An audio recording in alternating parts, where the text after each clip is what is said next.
મારું નામ ડૉક્ટર ભૂપેન્દ્ર પટેલ છે. હું રાજકોટ મહાનગરપાલિકામાં વેટનરી ઓફિસર તરીકે ફરજ બજાવું છું.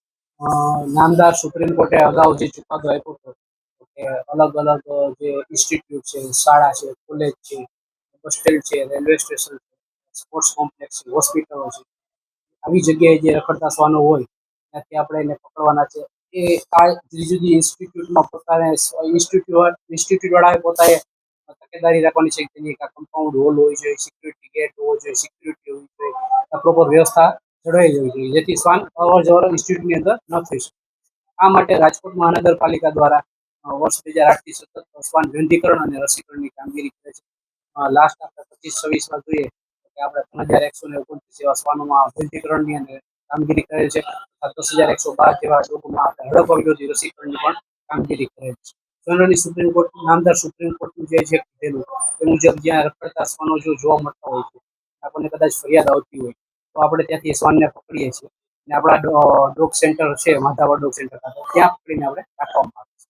વર્ષ 25-26માં જોઈએ તો કે 3,129 શ્વાનોમાં રસીકરણ શ્વાન વંધ્યીકરણની કામગીરી કરેલ છે અને 10,112 જેવા ડોગમાં હડપ વિરોધી રસીકરણ અને આ માટે રાજકોટ મહાનગરપાલિકા દ્વારા લગભગ 1 કરોડથી પણ વધારે ખર્ચો થયો છે.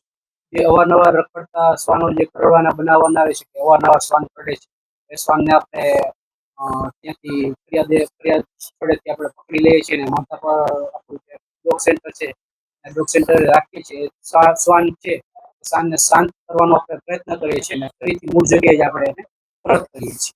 રખડતા શ્વાનોની જે સંખ્યા વધી છે અત્યારે તો રાજકોટમાં જે જોઈએ ગુજરાતમાં સૌપ્રથમ કહી શકાય છે અને આ માટે ભવિષ્યના પ્લાનને ધ્યાને રાખીને નવું એક વધારાની કેનાલનું સેન્ટર આપણે બાજુમાં જે માધાપરમાં છે વધારાનું એક વિસ્તૃતીકરણ આપણે શ્વાન વંધ્યીકરણ કેન્દ્રનું વિસ્તૃતીકરણ કરીએ છીએ. વધારાની કેનાલો વધારે શ્વાનની ફરિયાદ આવે તો રાખી શકાય એ માટે આપણી પ્રોસેસ અત્યારે ચાલુ છે. સમયમાં કામગીરી ચાલુ થશે. જનરલી પાલતુ પ્લાન માટે જોઈએ તો AWBI animal welfare board of India છે, જે ગવર્મેન્ટ ઓફ ઇન્ડિયાની એક છે, એનું એક ગાઈડલાઈન છે એ મુજબ એ લોકોએ પાલતુ પ્લાન રાખવાનું છે. આ માટે રાજકોટમાં અલગથી કોઈ પ્રકારનો કાયદાકીય નીતિ રખડતા શ્વાનોના જો અવારનવાર કરડવાના બનાવ બનાવે છે તો લોકોને રાજકોટ મહાનગરપાલિકા છે